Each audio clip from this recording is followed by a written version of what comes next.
What's up, guys? Episode 41 of the Clown Fiesta podcast starts now with Blue Jay and J&T 250. MSI is well underway now because, boy, did they jam pack a lot early into 1 week. It seems like every team's played at least 6 games by now, some of them 8. And we have a Rumble stage set. Spoiler alert, rather. Spoiler alert. Cloud9 goes 3-0 on the last day and makes it to the Rumble stage. Let's freaking go, J&T. What did you think of week 1? It was good. I think a lot of people, I feel like at the start of MSI, like with the first couple days, especially those early RNG matches in Group A, kind of wanted to dismiss, you know, a lot of things and a lot of this stage that was happening because Damwon had 3-0 to the first stage of the group. RNG, like, basically just completely smashed everybody in Group A. And everyone thought that it was going to kind of go as predicted. But as, MSI kept going along, we saw a lot of wildcard teams actually contend against some of these other top teams in the world. You take a look at Group B. Group B was really, really fun to watch. I think all of PSG, Mad, Pain Gaming, and Istanbul Wildcats, I think they all did a really great job in terms of bringing it. And then also in Group C, you look at Detonation Focus Me, and it was very possible that Detonation Focus Me was going to be able to beat out Cloud9 for that final spot in Group C. But obviously, Cloud9 had a really great end to the tournament, or end to this stage of the tournament, going 3-0, beating Damwon in the first game of the day. And I think that just gave them so much confidence for the next 2 games against Detonation Focus Me and Infinity, because they know, hey, like, reminder, we're a good team. We just beat Damwon, and, like, we got this. Yeah, sometimes you need a little bit of a confidence boost, especially when there's a lot of fans that are on your back about not performing or whatever it is, right? Sometimes you just need that little bit of confidence boost, and it seems like maybe the best case scenario for Cloud9 was to get that game against Damwon to start off the day. For those that don't know or are listening to the recording of this, we are recording this the day of, so the match has just ended, like, I don't know, 5 hours ago or something like that. So it's all very fresh, the Group C stuff. Yeah, no, I completely agree. Group B was awesome. Group C was awesome. I will not say the same about Group A. It was quite a snoozer, if I'm being completely honest. It got a little bit exciting on the last day when So it was yeah, like, that's true. I shouldn't totally dismiss it because the last day was exciting because there was still upsets, but the quality of play was still pretty low in my opinion. yeah. It was still good to watch just because it's nice to see a region that was completely gutted. Like, you felt really bad for Oceanic fans and the OPL fans, that you felt bad that their whole region got completely gutted, and now they had to send a team that you thought was just going to get rolled over by anyone they faced, but they ended up taking, was it 3 wins? I think they took 3 wins. Yep. Like, anyways, you got to be really happy for them. But yeah, still though, honestly, I feel like we haven't gotten to really see China play yet. Not because we haven't seen enough games, but because we haven't seen them really get challenged. And I think that's what kind of sucks, is because one of the best things about MSI and Worlds and just international play in general is you want to see the best teams go up against the best teams. And we saw one of the best teams go up against definitely not some of the best teams. And that's what kind of sucked. But I mean, that's, I think, mostly due to COVID. But well, I mean, yeah, the VCS, we don't know for sure what would have happened if they participated, but it definitely was disappointing to not see them in that group. I think the group looks a lot different if they're there, right? Yeah, I mean, a lot of people are happy that, the OPL, or I guess now it's called the LCO, is going to have an opportunity to go onto this Rumble stage and see if they can even take games off the perceived top teams in the world. In RNG, Damwon, Mad Lions, Cloud9, and even PSG Town looked pretty decent in the group stage of MSI. But yeah, like you just mentioned, like, this whole problem of Group A got created because the VCS couldn't attend, and it's just a bunch of what ifs of how this group would have looked. Maybe, we see something similar with Damwon that happened in Group C happen to RNG over in Group A. Like, maybe the VCS team brings it and they can take a game off them, or even they can contend with them. Because like you just mentioned, there was no competition for RNG in Group A. We didn't learn anything about them. I feel like the only thing that I learned is Wei is comfortable on the new jungle pool, and he's just smashing everybody on it because Yeah, that you guy learn a little was bit that about guy was doing picks, so right? much troll stuff in the game in terms of like flashing over walls for going for ganks. He had that like Rumble one on the first day of groups, and then in the day 4 where he like flashed over the wall on Olaf, and he was just going for whatever, and he was just running all over across the map, and Pentanet and UOL just couldn't stop him. Well, and one of the things that you don't know is like, is this how he plays? Because like I've watched some LPL, but not a lot. But you're like, is this normal or is this just like, look, we're smashing these guys. Like, what's the like? Let me have Yeah. some fun. Let me try some stuff. And I will say that the other small thing we may have learned is pools or their champion pools across the board. And I say maybe because there's a chance that they're like, well, let's not show too much. Like, yes, he could play Rumble and Morgana, but I think that's not really news, right? I think everyone's playing that. You know what I mean? So going into the Rumble stage, if we see RNG playing Rumble and Morgana, it won't be like, oh my god, surprise. Or maybe seeing something else will be a surprise. You know, it's like they didn't really have to show their hand, and they got what I would consider to be some warm up games, I suppose. Yeah, I'd probably, that's a good word for it. Warm up games, like 8 of them. they've gotten to practice a bunch of stuff. We even saw like in their final game, they swapped Xiao to mid lane and had, I believe his name is Xiao Bai in the top lane, who's their sub top laner, who has literally not played a competitive game on stage since November of 2020. And so that was kind of funny to see. I remember like Azale tweeting something about how like it kind of sucks potentially for competitive integrity if Unicorns of Love would have won that game, and that would have kind of screwed Pentanet out of a tiebreaker, which I mean I kind of agree with, but at the same time, I think everybody knew that it wasn't going to matter at all. Yeah, see, I do agree with Azale on that one though, because that would have been actually a nightmare if that were to change anything. Um, Especially after you're already an underdog and you finally get a chance to move on, and that happens, I would be pretty upset, honestly.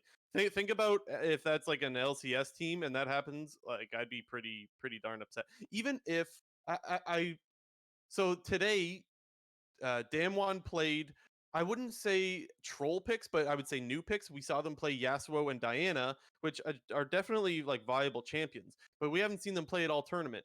And they played it in a game that didn't really matter to them, but it could have, like, if Detonation Folks Me wins that game, now there could be a tiebreaker between Cloud9 and DFM. And so that could change some things as well.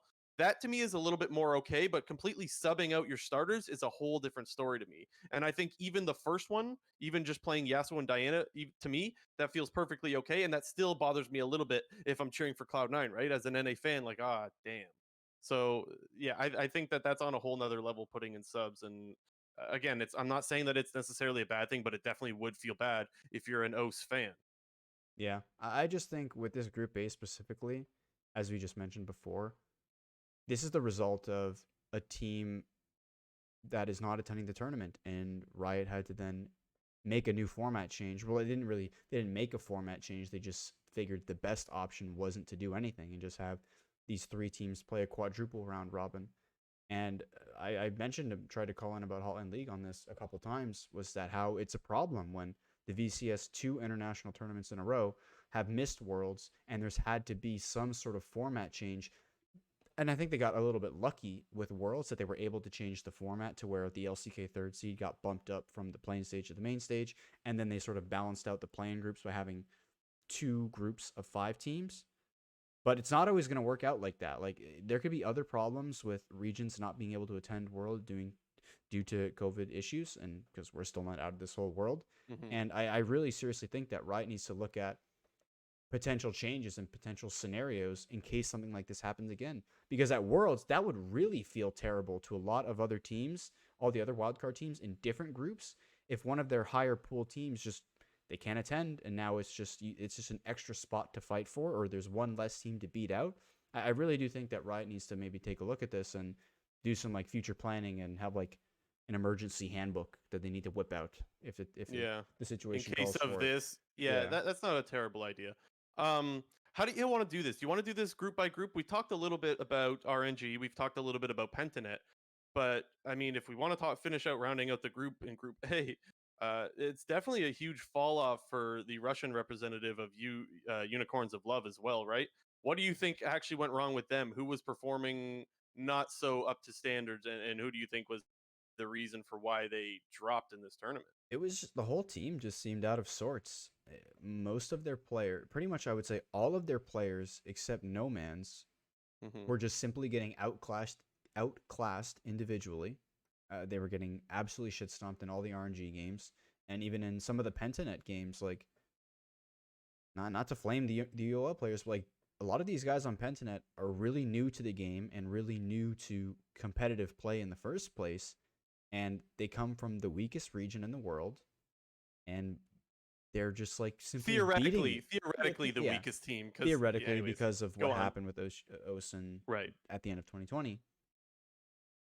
But they just had a lot of problems. Like I would say the only person that had like an okay tournament was No Man's because he wasn't I would as agree. far behind as everybody else. No Man's was a player that I was super excited to see in this tournament because of the style that he plays and the champion pool that he has, where he pulls out the pocket pick Cassin, which he even did one game. But in that game specifically, the whole map was falling apart around him, and he just really wasn't able to get involved and get to his like scaling element. But you just go back and look at every single game. Like Boss wasn't playing very well, Ananasek wasn't playing very well. The whole reason why I think Unicorns of Love had a lot of success at Worlds 2020 as well was when they had Gadget and Santos in the bot lane, and they were doing a ton of quirky bot lane stuff with like some Swain lanes.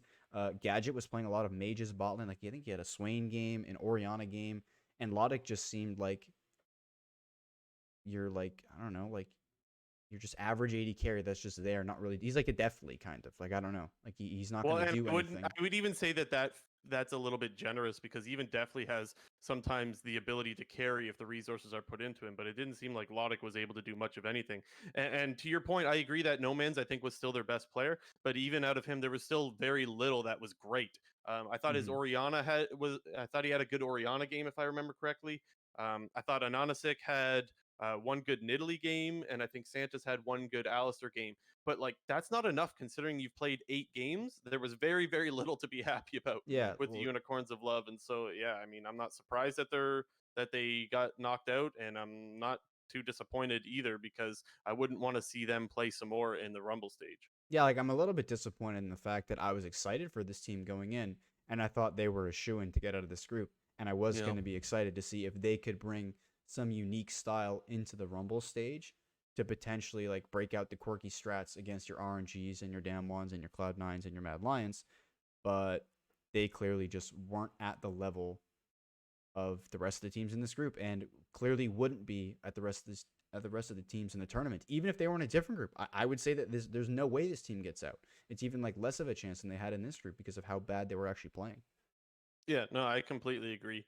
Was there anything else that you wanted to touch on as far as RNG, or I figure we should just go group by group if that's Yeah, cool. Was there I anything else mean, on them or Pentanet that you wanted to touch on? not really. Like we said with RNG at the start, it's hard to get a grasp of like where they measure up with the rest of the teams because we didn't really learn too much other than you give them a lead and they're going to smash you, and even if the teams are at a much lower level than the rest of the teams. So it's really hard to take a lot away from these games other than Wei, like we mentioned, he's a beast in the jungle. Ming is, I would probably say, the best support at the tournament right now. Definitely, Um, yeah. and then Zhao Hu is just an absolute monster. He's still undefeated on Lucian. His Lucian works really well in the current state of the meta, where you're basically playing AP junglers, which unlocks Yeah. Zhao Hu to play pretty much whatever he wants in the top lane because tanks and AP junglers work very well together, and then AD carries in solo lanes plus AP junglers work very well together as well. And I think they're just at a really good spot in the meta right now, where you have Ming on a playmaker, you have Cryon on a control mage, Gala's gonna do his thing and just pump DPS, and then you have Wei and Zhao Hu just making super aggressive plays top lane. Yeah, I think for me, my level of excitement for RNG has just stayed null. It's like there was nothing they could do for me to be more excited about the team because they smashed what I consider to be two very bad teams, if I'm being completely blunt.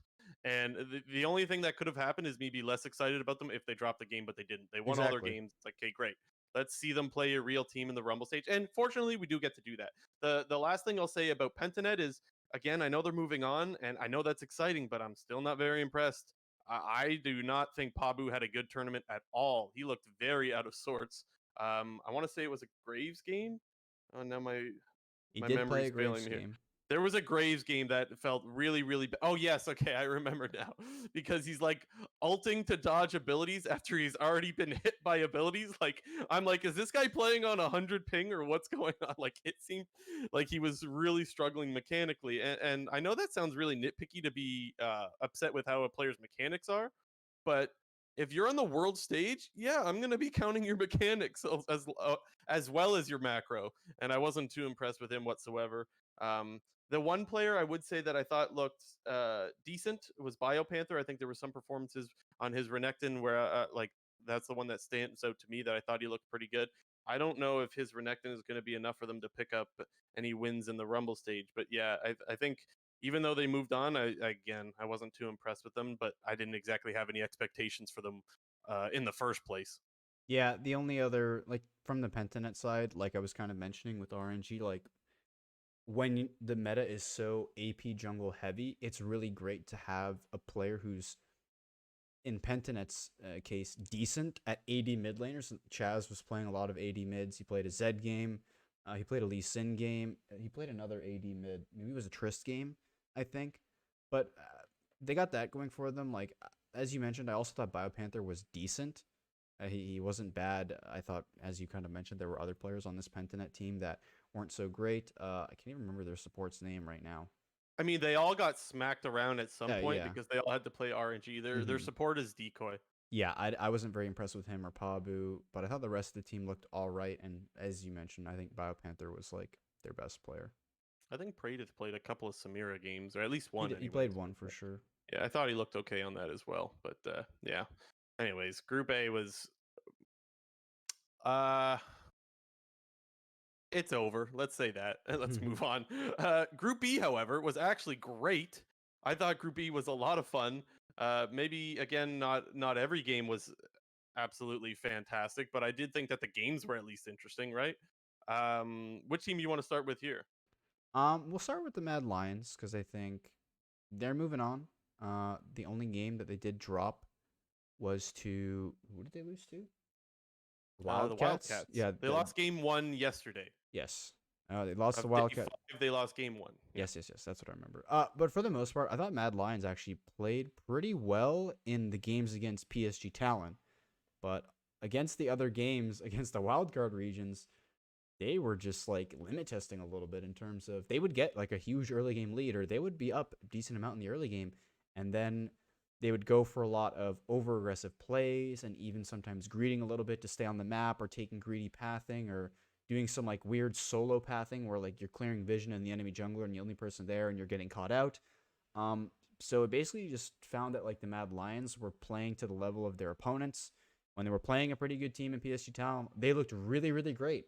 In that first game against PSG Talon of the first day of the tournament, when Karzi and Kaiser got like absolutely fucked level 1 on that late invade, I thought like PSG Talon was going to potentially just be able to run the game over through bot lane because Karzi had he had no flash, scaling W on Triss level 1, and it looked like they were setting up some bot lane dive, and I remember correctly, like the dive just failed and they gave over a kill or two or something, and then Mad Lions completely ran away with the game. And it was kind of a similar story in the second time these two teams played, which was the last game on the day for Group B, which was 2 days ago. Or I guess just yesterday, sorry. Yesterday, yeah. Yeah. It was kind of the same story where Mad Lion played a really solid game against PSG and wasn't making these stupid mistakes that they were making against the Wildcats and Pain Gaming. Yeah, so here's what I'll say about Mad Lions. So as I watch them more, I become more and more of a fan because their games are very exciting, and I think they do have very skilled players. To me, it felt like they just kept throwing so many of the leads that they were getting, and so that's where I'm really happy for this team is they're getting a lot of early game leads. That's a very good sign. However, it's not that great of a sign if you end up throwing them at Baron or at Dragon. And it felt like every time they had a lead, they would force a fight at one of the neutral objectives and throw away that lead. And there was times that I just think you don't need to force as hard as they're forcing. There's the one play. What team were they playing? Maybe it was their throw against Wildcats yesterday. But regardless, there's a game where they have a significant lead and they go to Baron and they start the Baron at like 20 minutes. It was like 20 minutes and 30 seconds. And I'm like, okay, they're going to force out the enemy team TP. That's pretty normal. And then they're going to back off and try to apply pressure on the other side of the map once they have no TP to answer. If they start up the Baron again. But no, they get the TP that comes in and then they look to fight right after. And I'm like, you've already got the objective that you want. You're not going to be able to rush down Baron at 20 minutes unless you have like Cassiopeia or something like that. You need specific champions to rush a Baron down that early. And then they end up getting wiped and they stack on an Orianna ball. And it's like, that's rule number one in a team fight. If you're against Orianna, is you need to be very aware of where that ball is for a team fight. And of course, they got shockwaved and then they got cleaned up and ended up giving the Baron over to, I think it was the Wildcats. And so that's stuff that's very worrying because, well, one, if you're throwing to this level of teams, I think you're much more likely to throw to the Damwons, the RNGs, the C9s when you run into them in the Rumble stage, if you're even able to get an advantage off of them in the first place. So while I'm very happy with some of the early game stuff they did, I am still very worried for this team, despite the fact that I'm becoming more and more of a fan the more I watch them. Yeah, it's weird just because they were making those over aggressive plays against the Wildcats in Pain Gaming, but when they were up against PSG Talent, they seemed much more calm and coordinated and thoughtful with what they were actually doing, which kind of it just makes me think a little bit like, well, are they just like limit testing a little bit because they know they're against worse teams and they want to see if they can go for these kinds of plays, or are they genuinely throwing? And it's just weird to see that against the bad teams that was happening against PSG Town. Like it kind of felt like, okay, they're playing a little bit more serious now. It's weird to say, but like you mentioned, it's easy to become a fan of this team because I think they have pretty good personalities with Armut in the top lane specifically. Armut. That guy's hilarious. His him. one Lee Sin game that he had top was like really, really cool to watch against Robo, who's playing Camille. I believe that was the game. That was a really fun game where like he had that solo bolo and casters were going hype. But yeah, they're fun to watch for sure. So you mentioned the are they limit testing, and I think it's so. First of all, I think the answer is no. But the reason why I think it's a fair question to ask is because those are things I don't think you would normally see out of the Mad Lions. Like sure, in spring there were some times where they threw some leads, and I think that that's something, but like not as often as like we've seen here at MSI. And so that's why it's like, well, I wonder if you're right. Like maybe they are like, hey, let's try limit testing. I don't think they would. I think that they're not that far ahead in skill level that you could say they would limit test like RNG playing against Pentanet or UOL. I could totally see them limit testing. In fact, I even would say they were limit testing because the skill gap is so significant. But I don't think the skill gap is that significant in this group that you would be able to do that and yeah, I guess I don't think that they're limit testing. I think that they're just trying to play aggressive and they're getting punished when they're being overly just too aggressive. Mm-hmm. PSG Talon, though, I want to talk a little bit about them. The one player, well, there's a couple players that stood out to me, but the one that really stood out was their sub, Doggo. I thought he looked great. Yeah. I thought Minus that he had game. yeah, I mean, sure. I thought that he had some very, very good performances where he's absolutely popping off. I think it was his Aphelios, right? That he was playing. Was he the one that was playing the Aphelios? I think there was a game where, God, I'm mixing up 80 carries now. I'm pretty sure it was him anyway. Where he had multiple 4-man ultis on the Aphelios. One with the purple gun, the Gravitum, I think that's called, and then one with the blue gun, the Infernum. what's that one called? Infernum. Yeah. So here's the thing with Aphelios are like I think that it's a very nice tool to have, and it's usually nice to get you 1 or 2 kills. But he's using it in team fights, and he's like winning them the team fight with his Aphelios ultis, and like that is such a major impact to have on a game when you're that when your Aphelios is that good. And so he was absolutely a standout player to me, hitting the 4-man twice and just straight up winning team fights. He looked great. Yeah, I think I remember the one of the instances you're talking about where he had some huge Aphelios Infernum ult over the wall of like a blue buff. It was like that was towards blue buff near Baron. Yeah, mm-hmm. Yep. And then there was the purple one, the Gravitum one was around Dragon. I believe it was in the river at Dragon. I don't remember that one, but I remember the blue gun one. The other person that I really want to highlight for PSG, because I thought he was actually their best performing player on the group stage, was River in the jungle. I thought he was doing a really great job, and even in the first PSG Town lost to Mad Lions, where he was playing that in Italy, I thought he was doing a really great job on all the AP jungle picks. He obviously loves the Rumble, and it was a little bit weird sometimes in this group to see. It felt like in this group, Rumble was being given over, like not being first picked a lot in a lot of these games. Both the times that PSG Talent got their hands on Rumble, they were actually playing red side, and it basically fell through because people either favored the Morgana or I think were early picking the Lee Sin. If I remember correctly, maybe it was just like 1 or 2 instances. But I thought River was doing a really great job on a lot of the AP junglers. He had 2 Rumble games. He had an Italy game. He had 3 Rumble games, an Italy game, and had an Udyr game and a Volibear game. And I thought River was doing a really great job. back at Worlds 2020 when he wasn't able to attend with PSG Talon. People were pretty disappointed, and that was the main reason why I think that people didn't think that PSG Talon was going to do well at that event, was because River was one of their best players, and it was really good to see him with this team now at this international event really do a lot of good work. Yeah. Another player that I wanted to highlight was Hanabi. Not because I thought he was absolutely terrible, but because I thought he was so much better at Worlds than what we saw at this tournament. Again, he wasn't awful, but at Worlds, guys, if you look back to Worlds when PSG Talon was there, I thought he looked so good, and he was probably the biggest part of their wins in that tournament. And I didn't really feel like I guess I was a little bit disappointed because I don't feel like we saw the same Hanabi that we saw at that tournament. Mm. Anything else on PSG, or do you want to talk about the Istanbul Wildcats or Pain Gaming? Yeah, we'll go to the Wildcats. This team they were in a lot of bangers, that's for sure. They were. And Okay, go ahead. well, I was gonna say, I think the main reason why they were in a lot of bangers was because of their just straight up decision making in draft. Was we're gonna pick an aggressive AD carry, and we're just gonna start all inning you from level 1. And they play Holy Phoenix. I think played 2 Samira games and played a Callista game, and specifically in those 3 games, he is literally all inning level 1, level 2, getting 2 kills, or even dying because they just want to make the game all about bot lane. And it was really fun to see them whip out the Samira pick, which seemed pretty dead for the most part after all the nerfs. It fell off a cliff pretty much in terms of pick rate across the world.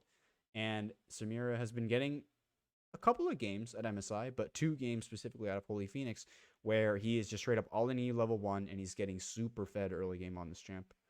Yeah, I thought he had a pretty good tournament overall. I Mm-hmm. really was happy. He was fun to watch as well. I was happy with his performance. I was actually another player that I didn't hear enough talk about was Starscreen. I Yeah, thought he was pretty good. I really enjoyed watching him. I liked he had a great Urgot game. I really liked the Nocturne game, which was like at the start of last week or yeah, whatever it they was. lost that game, but he had a really good game. Yeah, he felt like he was really trying to 1v9 that game. So there was 2 players, those 2 guys, Holy Phoenix and Starscreen, that I thought looked really, really good. And then I thought their jungler, Ferret, and their support, Farfetch, I didn't think they looked very good at all. I thought they looked very out of place. I will say, I thought Farfetch had a good Blitzcrank game yesterday. He had a lot of really nice hooks there. But I mean, one game isn't enough to convince me that you're a very good player. I thought that he was still very heavy in most of their games and trying to make plays that there was just no play to make and just running it down. I thought his Nautilus was quite bad, and so I thought Farfetch was pretty bad. Ferret, another thing, I want to cut him a little bit of slack because the one game I thought that like his Volibear was okay, but there wasn't really many plays to make.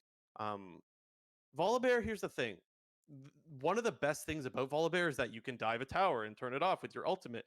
And I felt like they made that pick in a game where it wasn't going to happen. I don't remember what the full draft was, but I do remember thinking, how are you ever going to dive the Tristana? Tristana clears the wave so damn fast, like that you're never going to get the push in that lane, and you're never going to be able to utilize that ulti. And so I remember feeling like he didn't have a lot of impact on that game, but like I don't remember what the rest of the draft was. I just remember thinking it's hard to play a game without really having an ultimate, sort of. Mm-hmm. Yeah, I thought Ferret was all right. I mean, when you're playing engaged supports, your job is to go run in and die. And in a lot of the games where Istanbul Wildcats was either very far behind or making it a bit of a fiesta, your job is to kind of go in and die. And it's better to potentially, I would say it's better to go for a play that's not necessarily there rather than die and like not try and do nothing. Basically, I don't know. My main reason for saying that was because I thought Saren, their mid laner, was pretty invisible for the most part, and I Yeah. definitely agree with you that their jungler Ferret wasn't super great. But their mid laner Saren just felt super invisible. I remember the one Rise game that he had. I don't know. I just remember him playing really bad in that Rise game. I Yeah, don't know. it's funny that you say that because I don't really remember. There wasn't anything that stood out to I me, just remember honestly, he had about a him terrible either. Rise game. Mm. For Pain Gaming, I have a few more opinions than I do about the Istanbul Wildcats. I did not like their bot lane at all. For all the hype that BRTT gets, and that Lucy, I guess that goes along with him, gets, I did not really think their bot lane looked good at all. I thought Lucy looked really, really bad. I thought BRT was very afraid to carry, And look, I don't want to just say BRTT sucks because I don't think that's fair to do. You play 1 week at an international tournament. I don't think you can fully judge a player based off that. Like for example, like Double Lift. Like we've seen Double Lift pop off in North America. He goes to Worlds and he doesn't perform so hot. Does that mean Double Lift is an awful player? No. But I mean, I was really not impressed with BRTT whatsoever. I think he was very scared on the Jinx. He's running Gale Force on the Jinx and RFC, and he's still too afraid to deal any damage. He's still And he running also has a away. Thresh support. Like, bro, do Or a some Tahm Kench, damage. I You're an mean, AD sorry. carry. Yeah. Anyways, I felt like he was playing very afraid, and so I was really not impressed with their bot lane. Yeah, for me, I thought Pain Gaming was all right. I was really pleasantly surprised by both their solo laners in Robo and Tinones. I thought Tinones actually had a really great tournament. He Even in was good. losses, He was very good. He was definitely their standout player to yeah, me. even in losses, I thought he was doing pretty well. But everyone will remember his Silas game where it was the first game where they beat the Istanbul Wildcats, I think was, and like that banger where Robo was playing Darius top lane and Tinones was playing Silas, and he was doing a ton of work stealing that Alistar ulti. One thing that we've seen a lot in this tournament is when teams are playing Silas, it's usually into that Alistar, because we'll get to a little bit later in the Damwon vs C9 game. We saw how powerful the Silas with the Alistar ult can be, and Tinones did a really good job in that game. I was super impressed with both Robo and Tinones. I kind of thought that I didn't really have much of an opinion of them because, one, I don't really watch the region, and two, the only memories I have of Tinones were him inting Worlds in 2014. So I didn't necessarily have like high hopes for him, but I thought he did a really great job and had a couple really great performances. Similar with Robo, he had that really good set game. That first Darius game that he had, he got a bit clapped up by Armut in that Lee Sin versus Camille game. But for the most part, he was a pretty solid player that did have some carry performances. And I just want to highlight his LeBlanc game was pretty good as well. Another Yes. shout out to him for that. Karaoke, I think is how they're calling him. If Yeah. I'm pronouncing that wrong, I'm sorry, but wasn't anything stand out to me either. It He didn't seemed seem like he your had. standard Udyr player. Like that's been Yes, like honestly, that's a good way of putting it. It didn't feel like anything spectacular was happening, and so nothing really stood out for me on him. I didn't think this team was very good. It felt like Tinone's trying to 1v9. That's what I felt like when I was watching Pain. mm-hmm. Let's go to Group C. Alrighty. Group C, where are we starting? I think we should start with Cloud9 with their 3-0 performance. Let's Obviously, go, us NA man. fans were very happy about that. We're sweating a little bit, but yeah, honestly, today was an absolute relief. Honestly, because you go into the day 1 and 2, you're oh god, man, it felt really hopeless because you have to start off the day with Damwon as well. And we talked earlier at the start of the show about how it could build up confidence if you get the win, but if you don't, it could just go the wrong direction and it could probably feel quite doomed. Fortunately, they did take the win off of Damwon. And wow, did we see a different version of Cloud9 this week than we did last week? yeah, that game was a huge banger. I think, Fudge's Lee Sin was probably the whole highlight of that game. Multiple occasions throughout the entire game, Fudge was making plays. Solo bowled Khan in the bot lane.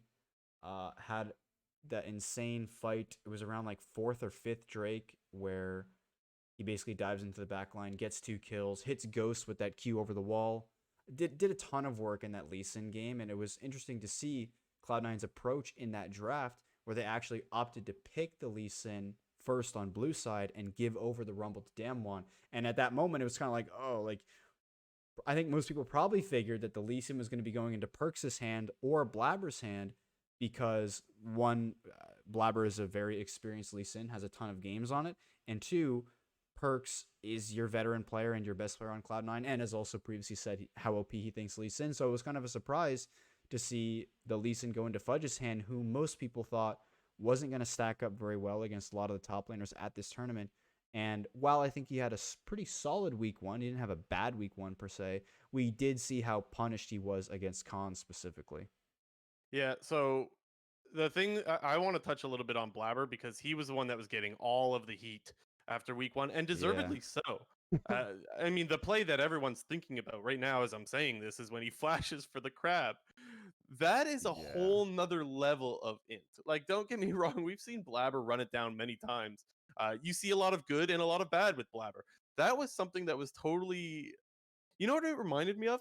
It reminded me against FlyQuest last year in playoffs Oh, when one, he was yeah. playing like Nocturne yeah, and he was into playing against Lilia. the Lilia, right? Yeah. Yeah, And yeah. Raptors camp, he just like ran in level 1 against a level 2 Lilia who had red buff and just So inted. when you see plays like that happen once, you're like, okay, well, it happened once, that shouldn't happen again. But now we've seen it twice, and when it comes to like high pressure moments, it makes me a little bit worried as a North American fan. Like, He okay, did it like again today, you, so three times. true, yeah. So you really start to wonder, like, oh man, like, does he buckle under pressure? And I don't know how to feel about that because there's times that he has great performances as well, but I don't think you can afford to make that many mistakes under high pressure moments and still go on to have a lot of success on the international stage. So I'm a little bit worried for Blabber. How do you feel about that? I think Azale brought up a good point on Twitter, how after the first week in quotations, because I don't know, Hmm. that's how people talk about it.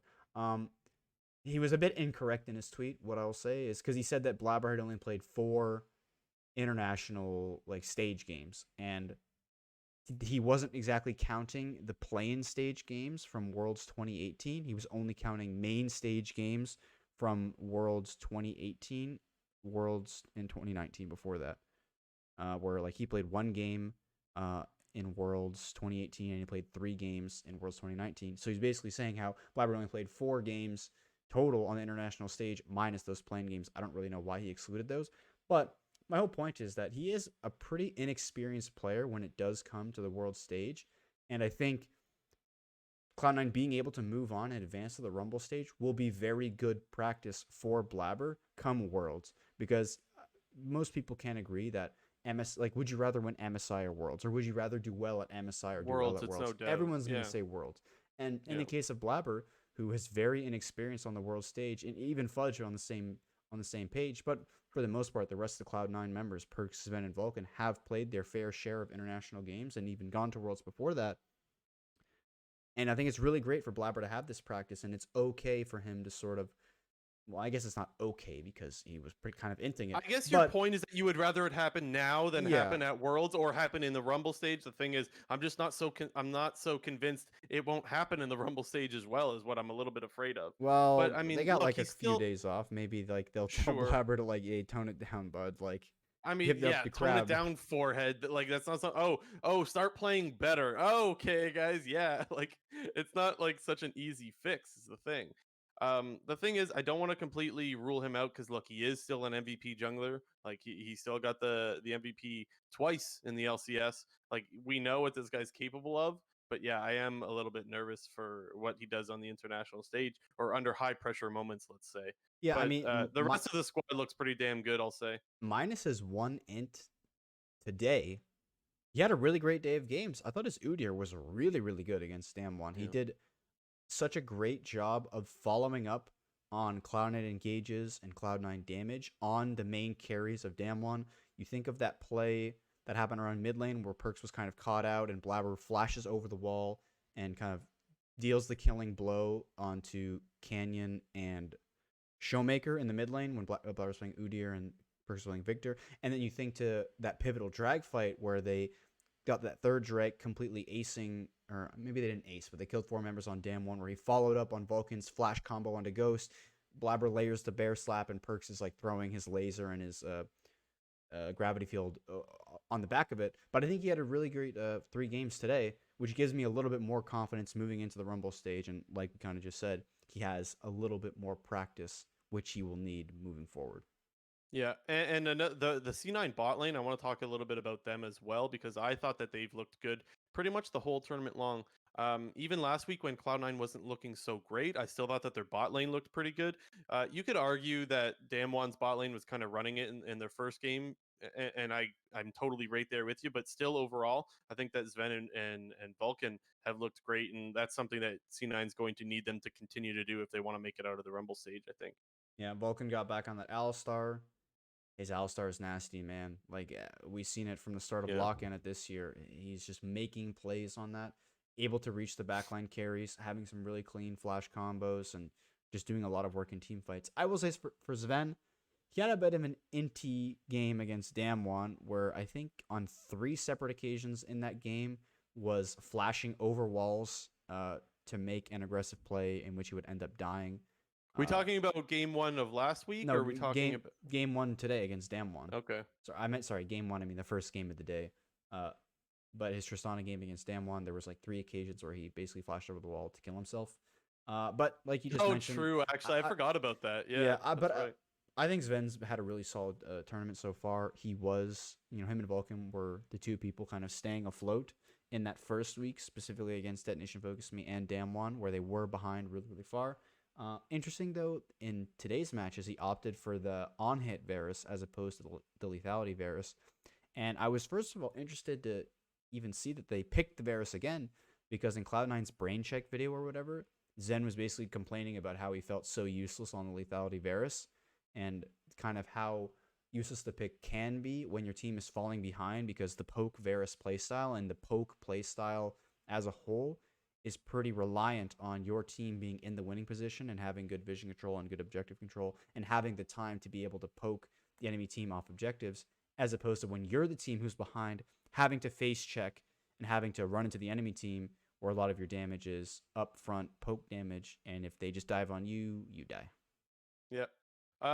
Give me your thoughts on Perks. I thought he had a really good tournament so far, honestly. I mean, I don't expect anything different, but I think he's looked fantastic, and it's nice to see him popping off, His especially Yone on the game Yone was hella today. hype. Dude, Let's go, man. When we were watching this game and how the draft was like playing out, where Cloud9 at the time, they had Morgana jungle and they had Kai'Sa Nautilus bot lane, and I was basically saying how like, yo, like this is the time where you need to pick AD mid here. And shout out to one of our friends, and his finest, basically called the Yone pick, and we said like, oh, Yone's really OP there, because also a lot As soon as they locked in the Zoe, I think NA's finest was like, yeah, like they're going Yone here. And sure enough, 3 seconds later he locks it in. Yeah, just because the way that the whole draft panned out, where they had like 4 topside bans, so the top lane pool was really small in terms of like aggressive picks, like the Urgot was banned, the Lee Sin was banned, and it kind of figured that Fudge was gonna play a tank, and I was like, boom, you got to pick AD mid here. And they picked the Yone. He hella popped off on that Yone. There were so many instances in that game where he was either like living with 1 HP and escaping the enemy team, or like getting 2 kills and a 3-for-1, or even 1 kill in a 2v1. It was just hella hype to watch. Yeah, and you mentioned how they were putting Fudge on the tank. That's the other thing I'll say about Fudge, is that they put him on the Lee Sin. They put the carry part of the game in his hands. That's not a way to say that, but anyways, they put him on carries, they put him on tanks, and he performed well on just about everything that he was put on, which is like, for me, I will reiterate, the biggest worry was Fudge coming into international play, because yes, we've said that he looked really good in playoffs, and we wanted to see him carry that over, but we've also said that MSI will be the final test for him to perform well, and to see like, is Fudge worthy of being that player that can play up to the level of the rest of his teammates. And while maybe not Perks, because I mean, playing to the level of Perks is really difficult, he is not holding this team back at all, and has looked really, really good, and is being able to perform on whatever they put him on, which is such a plus for LCS fans. Like, it is unbelievable how much of a relief it is to see Fudge perform this well. And then just to quickly touch on C9's game against Infinity, was kind of a banger. It was a pretty insignificant game, just because the group had already been decided after Detonation Focus Me didn't beat Damwon and was stuck on 2 wins, and Cloud9 had already gotten 3 wins. So it kind of felt like C9 was playing a little bit careless in terms of they were just going for a ton of plays. Oh, we saw Bugax was 0-11-3 by the end of the game, was really getting bullied topside. So I feel a bit bad for that guy. Yeah, honestly, when it comes to Infinity, just to switch over to them real quick, I wasn't really too impressed with anybody on their team. Was there anything that stood out to you? I thought Solid Snake was always trying to force things that would never work, constantly getting caught out. I thought that their bot lane pretty much didn't do much of anything. I never felt like they were making any, like, I never felt like Ackerman was making any plays. I never felt like White Lotus was popping off. It felt like they just struggled the whole tournament. Cody had that one good silence game against Niche Focus Me. That's about it. Okay, yeah. And his Syndra Other wasn't that, terrible. He was pretty far behind. It was, I forget which game it was happening, but he had a Syndra game where he wasn't doing terribly, but he was just so far behind that Syndra wasn't really dealing a lot of damage. But he had some pretty good scatter of the weeks. But for the most part, this team was not very good. yeah. And well, the thing is, I thought that they would be better than Detonation Focus Me, and that's we'll switch to them in just a second. I thought that they would be better just because in general the region is normally a little bit better, and normally Japan is a region that really struggles. But my God, what a nice surprise DFM was in this tournament. After they beat Cloud9 and took a game and almost took a game off Damwon, people recognize this team as being a real contender in the group. And I think that's one of the main reasons, or is the main reason, of why Cloud9 fans were really nervous coming into today, right? Coming into the last day, 1 and 2. It's because of DFM. Yeah, I think, I mean, the main reason why people were, I guess Cloud9 fans were scared of this team in the first place was not because Cloud9 lost to Detonation Focus Me, because I think for the most part, Cloud9 was really underperforming in that first stage of the round robin. It was because they played Damwon so closely, even better than Cloud9 played Damwon, because I think most people thought the first game of the tournament was Damwon versus Cloud9, even though Cloud9, they were doing decent in the early game, and then once Damwon got control of Baron, the game pretty much just ended right then and there. But Detonation Focus Me put up a much better fight against Damwon, was actually ahead. Sadly, one small mistake and one overstep from Steel in the jungle, where he basically goes way too deep on the Udyr, goes for a flash bear stun, gets killed. Damwon wipes them and then TP's back. That's what people were more worried about, not because Cloud9 had lost, but because they were playing so well, especially against Damwon. DFM was an inch away from taking a game. Did I say DFM? DFM was an inch away from taking a game off of Damwon. And my God, does the group, it is way more Monka-esque coming into today if they grab that game. And I mean, a lot of people have highlighted it, but I'm going to highlight it again. The Black Shield that saved, what's his face there? Ghost. Yes, saved Ghost because he was about to get yoinked by the Urgot, and that could have been the game right there. You lose a carry, and you lose the game there. Yeah. You are in that's game over probably, right? So I mean that was a nice really quick reaction Black Shield out of Canyon there. And so yeah, let's talk a little bit about Damwon, because this was the tournament favorite coming in, and maybe not anymore depending on who you are. What were your thoughts on Damwon? Yeah, what were your thoughts on Damwon? They're mortal. They are beatable. I think the Damwon of 2020, when you think of Damwon 2020, they were smashing everybody, and you basically didn't have a chance once the game went late. Because the thing is, though, sorry, go ahead, finish your thought. No, go ahead. No, I want to hear. I was just gonna say the thing is, the Damwon of 2021 is supposed to still be that good. Oh, yeah, well, we've seen them smash LCK, and so I'm really surprised, right? Yeah, I mean, I think for the most part, though, even going into the tournament, people didn't think that Damwon were as good as they were in 2020. But based on this first group stage of MSI, people's opinion of them, I think, have dropped even more because of the very close games against Cloud9 and Detonation Focus Me, and CNN actually beating Damwon in one game. Well, and it's a good point, because the difference between last year and this year is Nuguri no longer being there and Khan being there. And while Khan's looked great on the 18 games of Sion that he's played this spring, it's still not all that impressive to see in comparison to what Nuguri did for them last year and is continuing to do in the LPL with FBX. So yes, it is a downgrade, but it's they've still been smashing everyone in the LCK. And I would say that they're smashing even the really good teams. Gen G is a really good team, and they got destroyed in finals by Damwon. And so to see Damwon come in here, almost drop a game to DFM, drop a game to Cloud9, yeah, it's surprising. Let's definitely say that. It just makes for a much more interesting Rumble stage, because I think the whole point is there's now no clear favorite. Because that's a good way of putting it. Yeah. With Damwon struggling a little bit and RNG smashing that entirety of Group A, you could say 1 and 2 could be up for grabs. And then on the flip side, with both Mad Lions and Cloud9 struggling, there's who's going to be better than Cloud9 or Mad Lions? And at the same point, I don't think people thought that Cloud9 and Mad Lions were so far away from these teams like RNG or even Damwon. But like we said, with with the view of Damwon dropping slightly and with Cloud9 ending the group so well, I feel like it just makes for a much more exciting Rumble stage in terms of, how it's all going to play out. Because I think going into MSI, people had a pretty clear picture, or the majority of people were probably on the same page about who was 1 through 4 or 1 through 6, or who would be the teams to make it out. But this group stage just proves that anything's possible in this Rumble stage, and I think that's what makes it so exciting. So the one player that I want to talk about that I think has performed different what was expected was Beryl for me. I think Beryl was a guy that in spring and even in Worlds last year, I thought Beryl was the guy that you could rely on no matter what for an engage and to find their fight or find a pick. Very much like what we're used to seeing out of Core JJ in the LCS. He's your guy like that you know is going to find the fight that you need.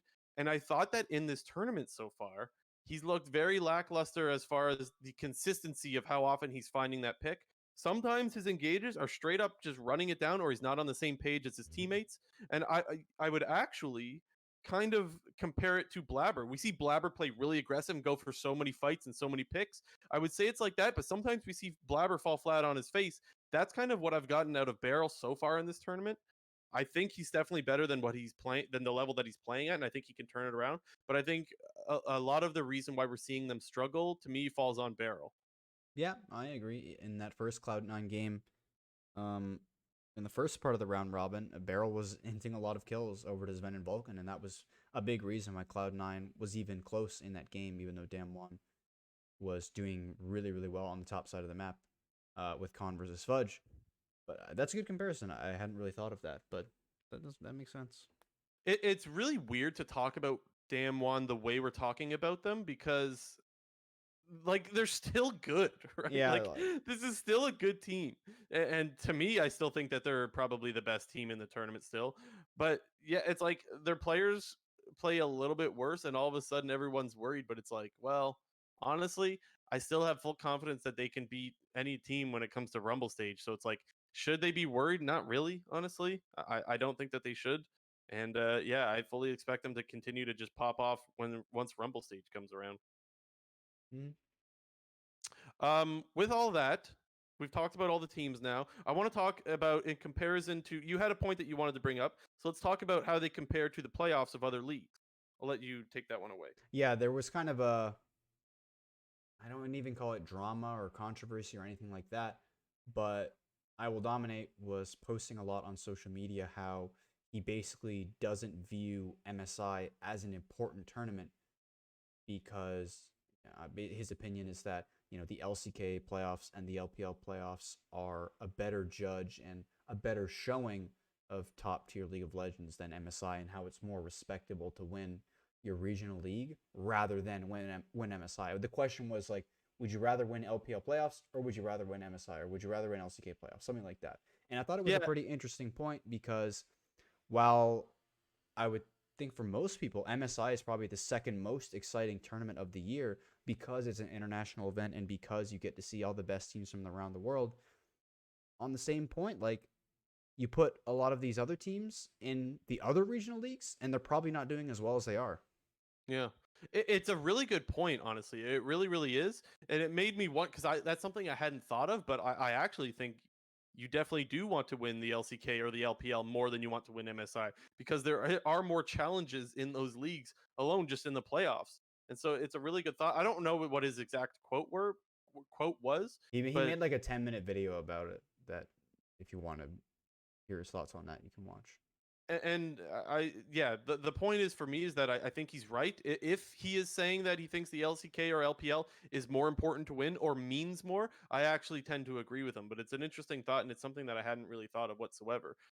There's a little bit more hype that comes with a international tournament, however, and so that's where it's a little bit different, though. Yeah, and I mean the other side of the coin is that if you win MSI, that means you've beaten all the best teams in all the other leagues, and that should mean something as well. But I think That's the confirmation because now you've won your league and MSI. Yeah, Which, yeah.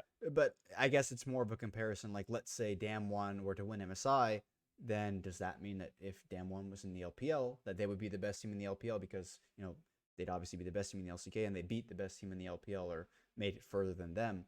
But I think the main thing where Dom's point kind of where his point was that the formats of MSI comparison to playoff formats, specifically in the LPL, because there are so many best of fives in the LPL playoffs. When we were like looking through the LPL playoff schedule and were potentially interested in watching some of the matches, they had a ton of best of fives to play. Their bracket's massive. I want to say it's somewhere in the realm of like 12 or 13 best of fives that they play through the entirety of the playoffs, because they have this like first part of the playoffs that they do with all of the lower seeded teams, and you win those to make it to like this different playoff bracket that includes all the higher seeded teams, and then from that it's double elimination, so you have even more best of fives coming up through that. And it's basically just like a stronger litmus test of all the other teams because of how many best of fives you had to play. And similar for RNG, they got knocked out by FPX early on in the playoffs and then made their way back and had to, win best of fives against Top Esports, against EDG, and then rematching FPX in the finals.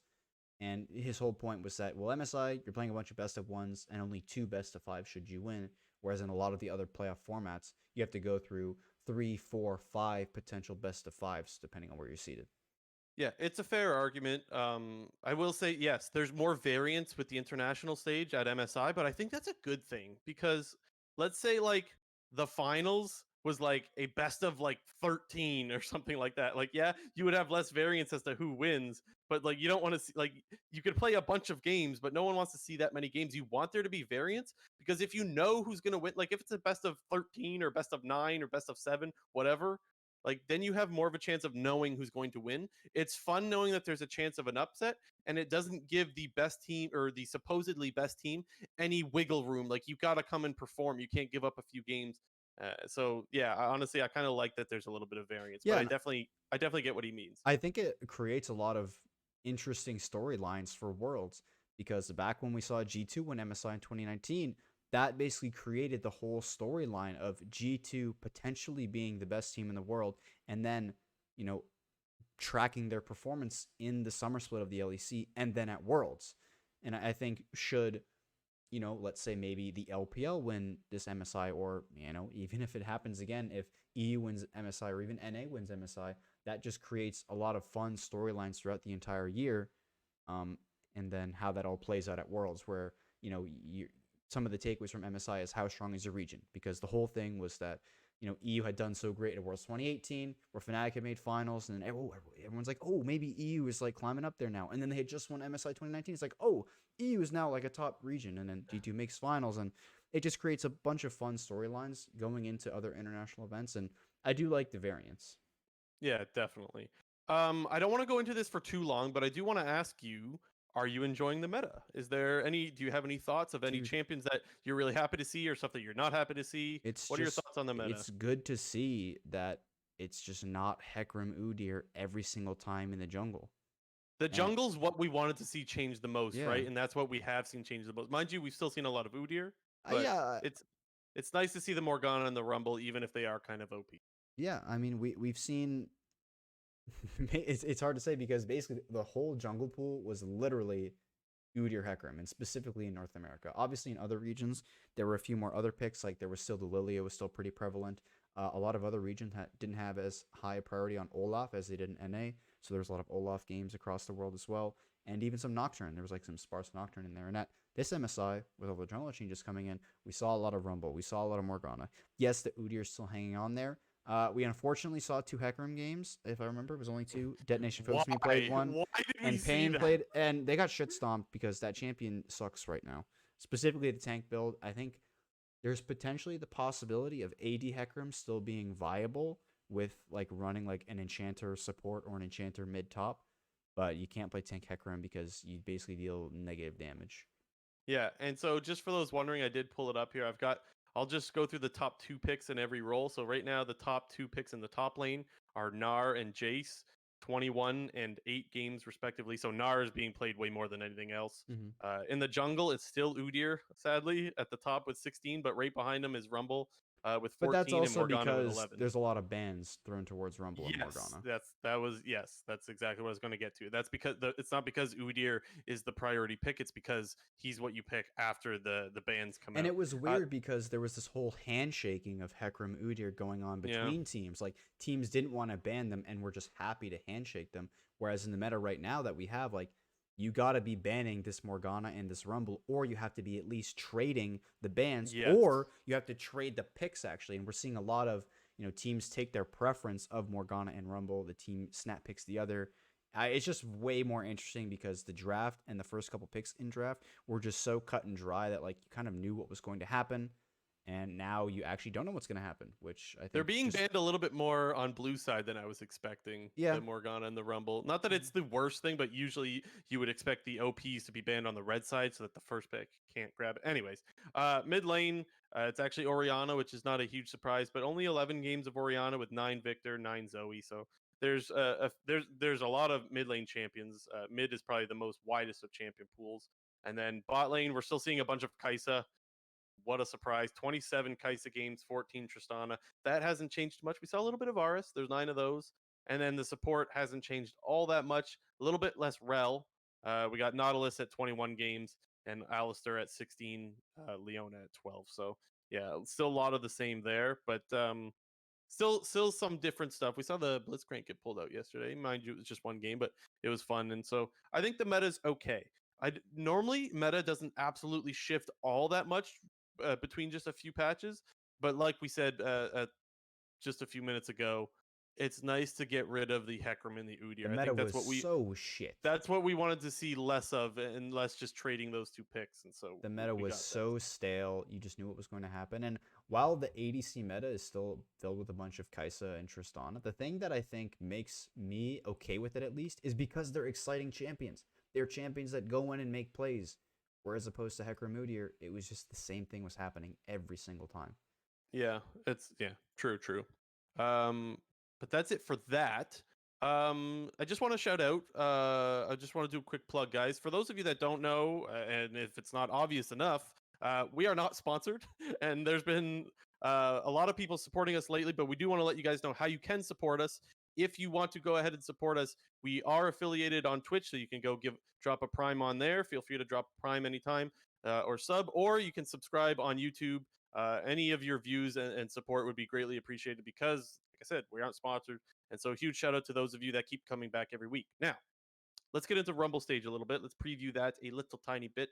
JNT and I thought it would be a good idea to do our power rankings of all of the teams, but also segue that right into the Rumble stage. So, JNT, do you want to pull those up when you get a chance? Boom. Boom. Okay, so JNT has seen my power rankings. I haven't seen his just yet. We had some differences. They're not that different. I mean, I didn't expect them to be all that different. I'll let you start though. Go ahead and take it away with whatever you want to start with. Yeah, so the teams moving on to the Rumble. Well, I guess I'll just go down. I'll just go down the line. 1, I had Damwon. 2, RNG. 3, C9. 4, Mad Lions. 5, PSG Talon. 6, Detonation Focus Me. 7, Pain Gaming. 8, Istanbul Wildcats. 9, Gillette Infinity. 10, Pentanet. And 11, Unicorns of Love. Yeah. Okay. I think the biggest surprises for both of us is that Unicorns of Love is last. Surprise! Coming into the tournament, Okay, yeah. Sorry, to specify, coming into the tournament, I don't think either one would have put them last. No, probably I not think- even close. Honestly, I think they probably would have been in the 6 or 7 range. Honestly, I probably would have had them 6. yeah. And my God, that team really disappointed. The other one that might stand out to a lot of people is that we still both have Damwon on top. Yeah, I was wondering. I actually thought that there was a chance that you would go RNG ahead. Any reason why you still got Damwon on top? I mean, it's just like we said with when we're talking about Group A, like we haven't learned anything from RNG. And while yes, Damwon did struggle a little bit, even going into the tournament, I still think there was a gap between RNG and Damwon, and I think that gap has, the gap is a bit smaller, but I still favor Damwon out of that. So that pretty much says that if Damwon is playing RNG, you would take Damwon, correct? Yes. Yeah, and me too. And I think one The of the first reasons game for of the that, Rumble stage is Damwon versus RNG. yeah, that's going to be hella hype. That's on Friday, right? I think so, yes. I think it's on Friday, 9 a.m. EST, 6 a.m. still for the West Coasters. Rip. But yeah, that game's going to be hella hype. And then I think the last game of the day is actually Cloud9 versus Mad. We'll get to that in just a sec, though. But anyways, the reason why I still have Damwon coming out on top is not to any fault of RNG's, but because I think the meta right now revolves a lot around the jungle. And I do think that we will start to see more bans surrounding the Rumble and the Morgana. I haven't seen Wei play much else that like I'm really impressed with. Again, to no fault of his own. We've seen him play a lot of Rumble so far, but it's like great. Everyone's playing Rumble. But I do think Canyon can play a lot more than just the Morgana and the Rumble. And so that's why I just have more confidence in him being able to go to his third or fourth pick, whether it be Nidalee, whether it be Graves. That's one area where I give Damwon the edge still, even if they have performed less to their standard. What was the other one? I lost my train of thought. Oh, the other one is Showmaker. I still think Showmaker is just a better mid laner than Cryan. He's Again, so good, man. it's not to any fault of Cryan. It's really not. It's just I still think Showmaker is definitely the best mid laner we have in the world right He now. hits And he every can perform E on Silas. It's disgusting. yeah. He doesn't miss his E on Silas. You go back and watch that Cloud9 versus Damwon game. That guy was doing his like he was smurfing it so hard. He was hitting every E on priority targets in team fights. He was, as we mentioned, taking that Alistar ulti and just like 1v3ing the backline. Yeah, and so again, the reason why I'm taking Damwon is not to the fault of RNG whatsoever. I still think that the games can be very, very close, but yeah, for mid jungle reasons, I'm going Damwon over RNG. Yeah, I just think that like they just stack up really well against RNG because the focal points of RNG are their top jungle for the most part. It's top jungle, and Canyon and Khan basically have been acting like neutralizers for the most part. More Khan than Canyon because Canyon's been doing a lot of like carry jungles over in the LCK where we've seen a lot of Graves and Nidalee. But Khan is that role of like just shutting down the opponent through playing a tank and just playing a slow and scaling game and say, I'm just going to outvalue in these fights. And while I think both of us have been impressed with Xiaohu and in the top lane so far, and especially his aggressive Lucian picks, like Khan is that kind of player who can basically just do whatever he can to neutralize him and make those leads not as big and make his losses not as impactful. Yeah, and to play the other side, I do think that RNG has the advantage in the bot lane. Not so much because of Ghost, but because I do think Beryl, like I mentioned not too long ago, has looked a little bit lackluster in comparison to what we're used to seeing out of him. And I think Ming's been so Ming's good. insane. And yeah, so it's like I do give the edge in the bot lane over to the RNG side. But regardless, I don't think it's obvious who comes away with their matches. And I think that they're going to be the most exciting and most skillful games to no surprise to anyone. Um, Cloud9 versus Mad, however, is another one that I think would be a really interesting matchup. We both have Cloud9 ahead of Mad, and yes, there's definitely the chance of bias there as North American fans. But why do you think Cloud9 has the edge over Mad?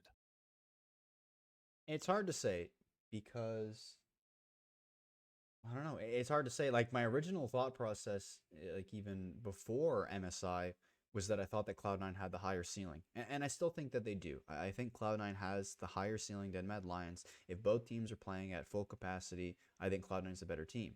However, the main reason why I thought that Mad Lions potentially had the edge over Cloud9 was because we've seen a lot of games where Cloud9 is not playing at their fullest, or we do see a lot of slip ups from Cloud9, which we saw in the early on parts of the group stage at MSI.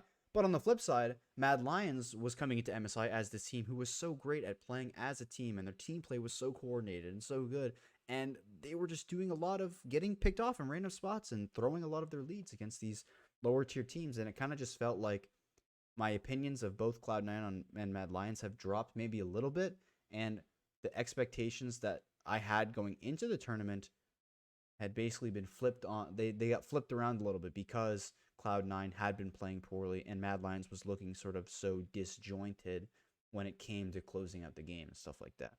So for me, the reason why I go Cloud9 over Mad is because, and we mentioned it a little bit, because Mad has thrown so many leads in this tournament. And if you're throwing them to the teams that are the level of that they had in their group, I think you're definitely going to throw some of your leads against Cloud9. Now, maybe not definitely, maybe that's not totally fair, but there's a very good chance, let's say, that you still throw your leads against Cloud9 as well, because one of the things that Cloud9 is very good at is finding their fight. I've said that thousands of times on this podcast, and that's something we've seen out of them for a long time. Even when behind, Cloud9 has a very good macro game, and they find ways to get back into games. And that's definitely one of the struggles that Mad Lions has had, is closing out games and doing things with their lead. And so that's why I give the edge over to Cloud9. But I will still say that Mad Lions have had very good early games, and so there's definitely a chance that they build up leads against Cloud9 in their matchup. But definitely another one that again, I think either team could take wins off of each other, and so that's the other one that's going to be really exciting to watch is when C9 and Mad go up and face each other. I guess we'll move right along to 5 and 6 because we both have PSG Talent and Detonation Focus Me in those 2 slots. I have PSG Talent ahead of Detonation Focus Me, but you have the reverse. I want to hear what you why you did that. This was really close for me. I just thought that the way DFM was playing against teams like Cloud9 and like Damwon, it's hard for me to ignore that. I think that they were tested a lot more with the teams they had to play with in their group than PSG was in their group. And so, because I thought DFM looked good against Cloud9 and Damwon, that's why I put them ahead of PSG. I thought they had a harder test and probably looked about just as good as PSG. So that's why I actually put them ahead. Yeah, that's fair. My main reason just for putting PSG Talon was while they did finish second in their group and did drop both games to Mad Lions in kind of a one-sided fashion for the most part, for every game I would say in PSG Talon's other games in the group against Istanbul Wildcats and Paid Gaming, they were just playing so clean and so well. And I think that maybe this team did need a little bit of time to warm up. I thought their first game against Mad Lions was kind of their warm-up game, so not to say that I'm not counting it, but I'm going to say that I'm not really counting it. And from the other 5 games of what I've seen from PSG Talent, I've really liked what I've seen. And I think this team will be a strong team going into the Rumble stage. There was kind of this rumor going around. There was some talk on social media, and there was like a Dom clip about it, how apparently Cloud9 went 0-6 in scrims against PSG Talent before MSI started. So maybe they're like scrim gods or something. Yeah, classic scrim god meme. Where's Golden Glue? Mm-hmm. Yeah. Anyways, the only thing that might stand out to people is why I have Pain Gaming so far below Wildcats. Because I think Pain Gaming went 2-0 against them. Look, I just still think Wildcats is the better team. If they were to play each other again, I would still predict Wildcats. I think that some of the mistakes they were making, especially in the last game that they played yesterday, it felt like Wildcats were just making stupid mistakes in a game that didn't really matter. And I also felt that Wildcats were definitely smashing Pain in the game 1 that they played, but they ended up just making some silly mistakes. And I know you can't just completely discount them because they are mistakes, but the thing is, it didn't ever feel like Pain was like really popping off and gaining advantages by themselves. It felt like the advantages they were getting, they were being given. And I just, like I said, I thought Tin Owns was the only real good player on that team. And I thought that Wildcats had Holy Phoenix and Starscreen that both were performing well. And so I guess you just go simple math. I thought there was 2 good performing players on Wildcats and 1 on Pain. And so that's why the discrepancy for me. I guess the one that I'd probably have to defend myself on is I put Pentanet at 10. You don't got to defend yourself. Well, I'm just, I guess most people would say like, oh, they moved on and whatever. But yeah, go ahead. Let's be honest here. That Group A fucking sucked, man. It was bad. Like the gameplay in the group was bad, and yeah, like Pentanet eventually came out on top in this kind of fiestaing that happened in Group A between Unicorns of Love and Pentanet. But UL was also playing so bad. Like I honestly think that if you put Pentanet in any other group, they wouldn't win a game. And I would say the same for Unicorns of Love. The way that the Unicorns of Love were playing, you put them in any other group, I don't think they would win a game. I really think that. You got just a little bit ahead of the next question I was going to ask you. Oh. Does Pentanet win a game in Rumble stage? No, I nope. Maybe. I mean, there's lots of games. You play every team twice. You got like what, 10 games? I don't think they will. The only team I could potentially see them taking a game off of is Mad Lions if they just go throw mode. But what if they beat Cloud9? Then what? FF Cloud9's not going to do shit at MSI. Then they're there.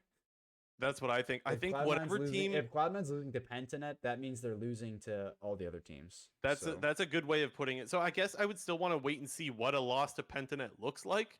But I think anybody that loses to Pentanet probably just doesn't get out of groups because you really have to throw. I mean, maybe somehow Damwon or RNG have a huge throw against Pentanet. I just don't see it happening. No, I think they're so far behind every other team in the group stage that I don't think they pick up a win either.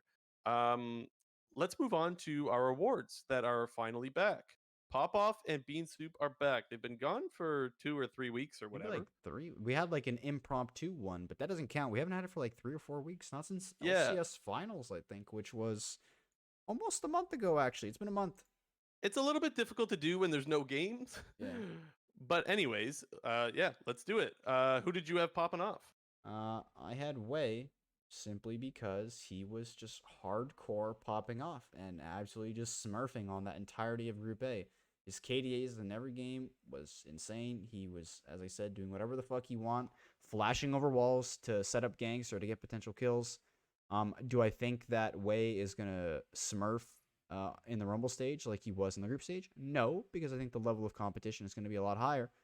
But he was He popping still off. might. He was There's a going. lot of hype. There's a lot of hype coming into this tournament. I've mentioned he's one of the guys that I have my eye on the most because I want to see how he performs. Lots of hype around Wei. So like, I get your point. It's not going to be as easy, but yeah, there's still a chance that he pops off. We'll have to wait and see.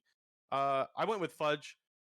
People know that I've been very Fudgely. critical of him at the start of the year, and that I've been really keeping my eye on him every time there's a new test, if you will, is how we've been saying it, and he continues to look good when it matters. My God, is it a relief as a North American fan to see Fudge performing well? You put him on tanks, he looked good. You put him on the Lee Sin and carries, he's looking good. So definitely a huge shout out to Fudge. I think he's been fantastic and a really big part of why C9 did not struggle today.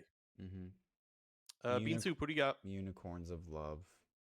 Yeah, They like I almost went with them myself. I did, but yeah, go ahead. yeah. I just Unicorns of Love are just a team that are so easy to root for because of what they did in the EULCS back in the day, and just they're kind of like, I don't know. I feel like when this team like initially got created and they went to that first, was it like IEM San Jose event way back in like 2014 or whatever, like the name itself was a reason to root for this team because we hadn't really seen something like that.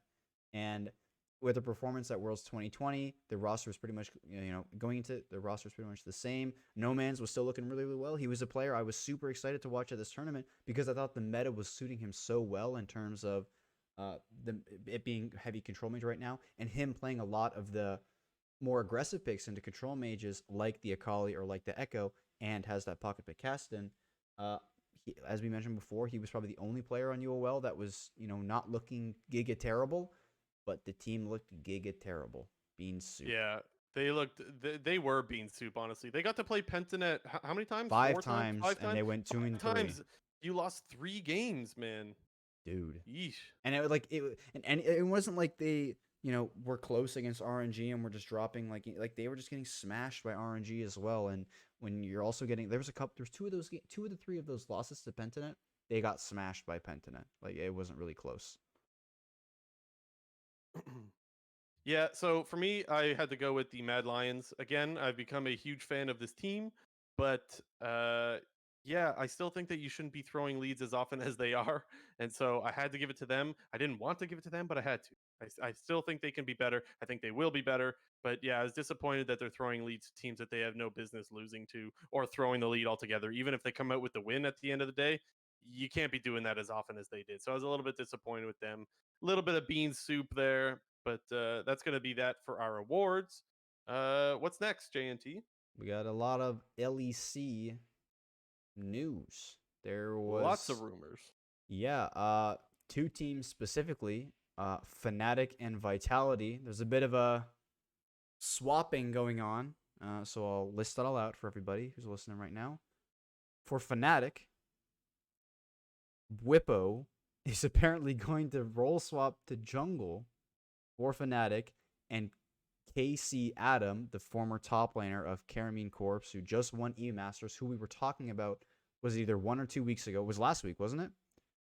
It was last I week. don't know. I think it was. Yeah, I don't remember. We were talking about them last week, and we were basically saying how this guy is going to get picked up by an LEC team either for the summer split or for the start of 2022. And it happened. Fnatic's picking him up to start top laner, and the main thing to talk about here is Whippo role swapping the jungle.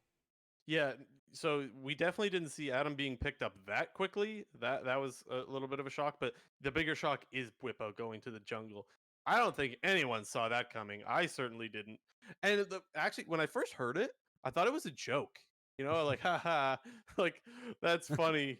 They like because it does sound like it's troll, but it's gonna happen, and I don't know what to think. If I'm a Fnatic fan, I'm really nervous. It's weird to see that it this is happening in the middle of the split. Yeah, to be honest, it must be that there are problems internally. That's the only explanation that's going on is the players. There's something going on with the players internally for them to make this huge swap from spring to summer with LEC summer split and therefore Worlds right around the corner, because this is something that could easily backfire in your face.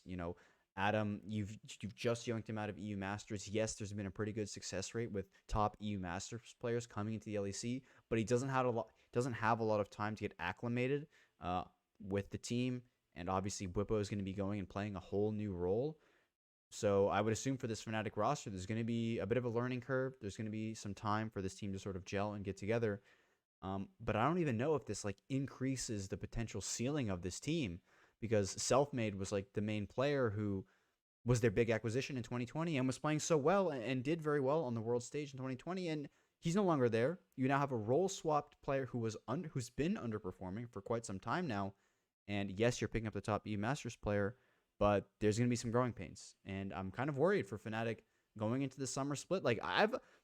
They could be 7th, 8th place potential team early on because they ended the split poorly, and now they're doing all this change up shit. Yeah, you mentioned about whether their ceiling would go up. I think we can both definitely say we don't think their Yeah, I feel ceiling like it's is going to side go up. grade at best. Oh, and honestly, it's not, right? There's no Selfmade has been a very good jungler for Fnatic.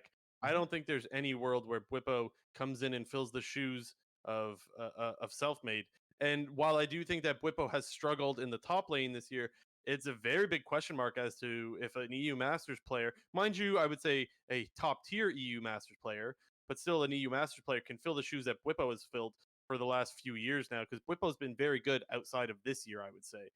And so it's definitely a big uh-oh. If I were to speculate, and I want to make it clear that this is just speculation, my guess is Selfmade said, "Get me the hell out of here. I want to go to a new team. I want to compete. I want to contend." And he doesn't believe that they can be contenders anymore. And Fnatic probably couldn't find another jungler that you could replace Selfmade with, nor could, why would you pay for another jungler either? You're kind of writing off the season. Although I don't think they would ever admit that. You're kind of writing off the season by just filling in Bwipo, who's still under contract, and then just filling Bwipo's shoes. If the only jungler you could find is a top laner, that's kind of a problem. It's not anything against Bwipo, but he's not a jungler. And so that to me says, look, we had to get rid of our jungler. We didn't want to. He didn't want to play with the team anymore, and we couldn't find a jungler to replace him. So Bwipo is the one that's stepping up for the team and doing that. But it's definitely worrisome. Yeah, it's hard. This is all, our reasons for why we think this is happening. As you just mentioned, it's all speculation. I'm gonna still go with my opinion that I think there's got to be some problems internally with the players, because something like this just doesn't happen to a perceived top team who is looking to make a world's push and is Well, I looking to think the perform at problem worlds. I think the problem is that they're no longer perceived as a top team. That's one of the things. And I think that's why Selfmade wants to get out of there. They were very ordinary, honestly. They should have been a top team. I It's think only coming been into for the one season, split. That's what's but surprising, is this is just I one split to be true. making all this happen. It is one split, but they did not look very good, honestly. Did they get 3-0'd by Schalke? I think they got 3-0'd, right? Yes. And Schalke was a relatively ordinary team. Don't get me wrong, I love Schalke, but yeah, you should not get swept by them. And yeah, so I wouldn't say that they were a top team. Definitely not. But Selfmade and Lider are supposed to be going to Vitality, is the Yeah. rumor. Vitality has been. How do I word this nicely? They've been at Is the that bar. official or is that a rumor still? I don't want to say. Okay, well, just to put this out there, none of this has been officially confirmed by the teams themselves, but for the Okay. most part, it's kind of recognized that this is going to happen because there's been a lot of keys to tell that it's true. The main thing specifically with the whole jungle situation is Bwipo has changed his Twitter handle to saying he's no longer top laner for Fnatic, but he's still on Fnatic. He's playing jungle and solo queue duo with Hillisang, and both Selfmade and Lider have been bantering, doing some hidden messages shit on Twitter for the last week. So while this hasn't been straight up confirmed by any of the teams themselves, it's fairly recognized in terms of all the rumors that have been about it and the perception around the community that this is going to happen. But to jump to Vitality. They've been at the bottom of the LEC for quite a long time now, basically since Season 8. After they wrapped up their Worlds performance going into Season 9, this team has been struggling. They've been struggling for 2.5 years.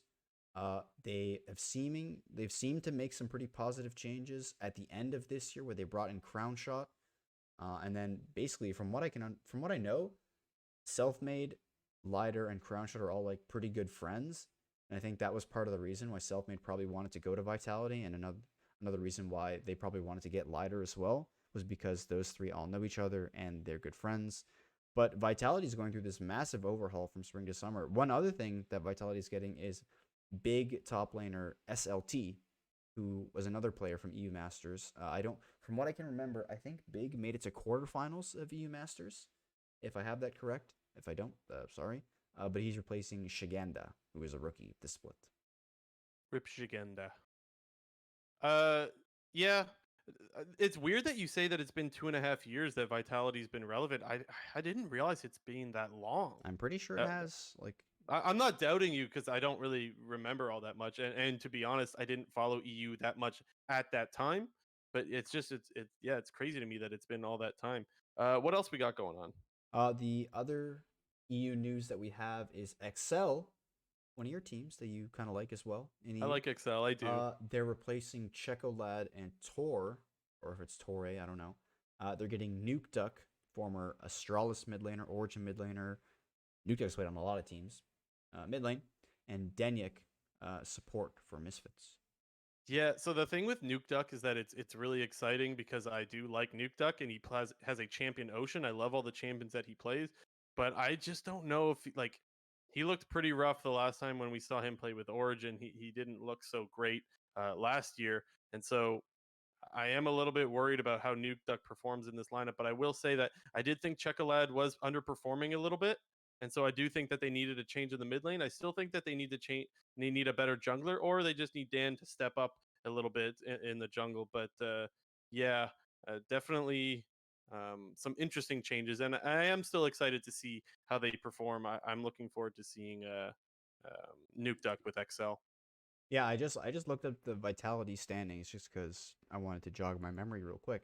But in 2019, after coming back from Worlds and having a relatively good performance at Worlds in 2018, they finished 6th place in both spring and summer and got eliminated in the first round. And in 2020, they finished 9th and 10th place in their spring and summer splits, and obviously had a really poor start to spring 2021, which sort of jump-started them getting Crown Shot AD.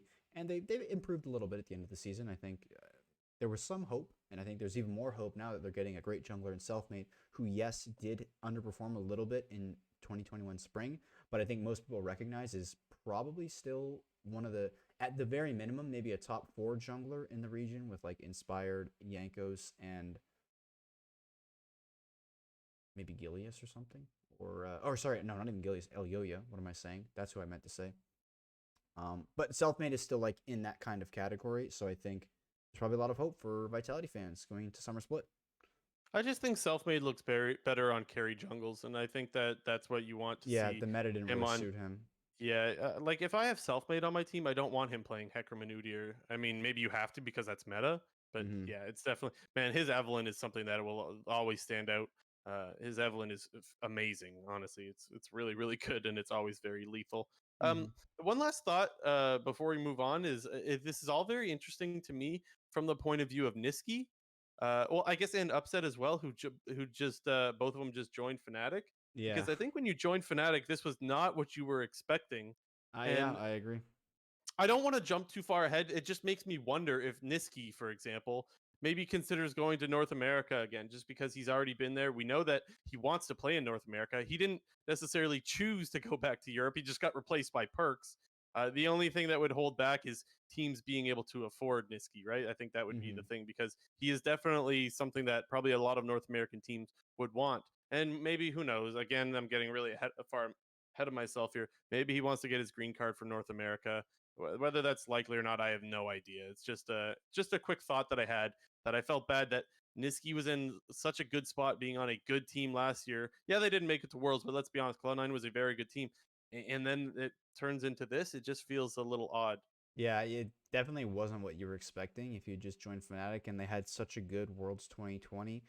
Honestly, I thought like that series against Top Esports was super sad. I really thought they were going to win that series and ended up getting reverse swept where they kind of had a big throw in game 4 and you move on to 2021 and you think okay, like like although they lost Reckless and they lost Nemesis, they still had a lot of solid players on that team. Upset is probably one of the most consistent ADs in Europe. Niski has been such a great mid laner in terms of playing the somewhat supportive role to a carry jungler like Self-Made. And we've seen Whippo can play really well when it does matter. While he's not, he hasn't been as good recently as he's been in the past, like in 2018 or early 2019. He's still a very good top laner. And Yeah. now you got a whole new different thing going on with Fnatic with Whippo playing jungle and getting a new top laner. Basically, 2 or 3 weeks away from the start of the summer split for the LEC. 3 to 4 weeks actually. And something else I just thought of as well, if we're talking about Niski going over to Fnatic and not really getting what you're expecting, I think you could copy and paste that for Broken Blade as well. He joined a team that's selling their spot, maybe. Like, that's Yeah. another one. They're started to get rid of some of their players with Abadage going over to 100 Thieves. And so maybe Broken Blade's in that same conversation. Maybe he's a guy that wants to go back to North America. We know he loved his time with TFSM. Maybe, again, maybe not the most successful times, but Broken Blade was, you could tell that guy loved being a part of TSM. That guy was always happy in all of the TSM Legends videos that, I mean, we all watch. They're just great. He's such a great personality, and I think he's another guy that North American fans miss very much. But again, it's all speculation. There's nothing to suggest that any of that is in the works or going to happen. What else? What's next? We're closing out with quick news. Yeah, we got only a couple things of quick news because a lot of the quick news we kind of just turn into an LEC topic and MSI is going on, and that's its own thing, obviously. But one thing that was pretty interesting that I don't think a lot of people were expecting was apparently Twitch is partnering with the Olympics. Yes, the 2021 Summer Olympics in Tokyo for some live Olympics content. We don't really know what that means in terms of like maybe they're doing like their own channel version of it. Like they're gonna have their own commentators, whether that be like actually informed people or maybe some sort of meme version of it to introduce a younger audience to the Olympics. For myself, like I was always interested in the Olympics even when I was young, so not that like this thing Twitch partnering with the Olympics would like make me more interested in it. I just think that for the people who aren't interested in it, you could be maybe reaching out to a certain audience there that you might not get otherwise. Yeah, it's the younger audience that doesn't really want to watch like cable TV or satellite or whatever. People that just don't watch TV, now they have a way of watching the Olympics. It's again, it's not really League of Legends related because I don't think that they're doing any esports events at the Olympics. I want to be clear on that, or not that I've heard anyways. But it is weird that the Olympics will probably be on Twitch, and I'm just interested in seeing if they just copy and paste the regular broadcast and just broadcast it on Twitch, or if they actually get their own like Twitch streamers or something like that That'd be funny. to broadcast it. That would be interesting. I just like I for whatever reason just have this like picture in my head of like XQC and like oh my Summit God. and Summit or like somebody else just like sitting at like a virtual round table and like talking about like the javelin throw or the javelin toss. Man, that would actually be so funny. XQC's takes on like technique of like tossing the javelin or like high jump or He's something. a That would funny guy, actually be man. It would make it that would hilarious. actually be hilarious. It would never happen in a million years. I don't Yeah. think network television would ever consider putting XQC's face on their product, or not to mention the Olympic Committee. But that's a whole nother topic. What else? Next up, Worlds 2021. While we do know that it was going to be in China again because they wanted to make the Season 10 World some big spectacle, which obviously couldn't happen due to COVID, we have been informed that the finals of Worlds 2021 are being held in Shenzhen, which they were held in one of the stages of Worlds in 2017 was held in Shenzhen. I don't remember exactly which one, but one of them was. All this to say that Worlds is going back to China, right? Yeah, and we hope that they'll be able It to doesn't do... matter to me where in China. The Yeah. fact that it's in China means they're gonna try to make this thing. I mean, they always try to make it amazing, but China's where all the people are at, and I imagine that we're actually gonna get a crowd this time around. We'll have to to be determined. But I yeah, just hope probably. that they'll be able to do everything that they want to do so that we can have Worlds in NA in 2022 because it was supposed to be in 2021, Yeah. but the schedule got bumped back a year because they wanted to do it again in China. Yeah, last year there was supposed to be a bunch of stuff that they kind of had to put on hold, or at least they Yeah. said that there was supposed to be a bunch of stuff. I don't really know. But Yeah. yeah, hopefully we get that this year and they get to do all the fun stuff that they wanted to do for the League of Legends 10-year anniversary. But I guess we'll have to do it on the 11th anniversary. Yeah. Last up, the Project League event. This was come out. Some cool skins in that. Hooray. I'm disappointed. I'm not going to lie, guys. I'll admit it. I thought it was a teaser for a game. Yes, I know. Make fun of me. I got jebaited. Because Uh, you know, There was like hell upvotes. I didn't think we were upvoting a skin. I know people love the skin line. I know, but to me, I just don't really care about it all that much whatsoever. But And was it so also I but was thought it it was a also game. because like when they introduced all the new games, it was like Valorant was Project A and the fighting Yes, game is Project yes, L. that's why. Yes, man. I was like a new project. Yeah. Oh man. The, I got I I want got them hard debated. I want them to bring back the like Project game mode that they had back in like 2017 where you played on that little cool robotic map and you could only play ADCs. I don't remember what the game mode was called, but I it don't was even like remember that. it was so sick. I got to find this out right now. I don't remember that. Anyways, it's not a game, or at least I don't think it is. I got hard debated. Well, Overcharge, that's what it was called. I don't remember it at all. Did you could I only didn't play really like play that. I didn't really play that many like game modes and stuff like that. Like I it was was never one to so much play. fun. I barely played any ARAM. I never played much One for All or anything like that.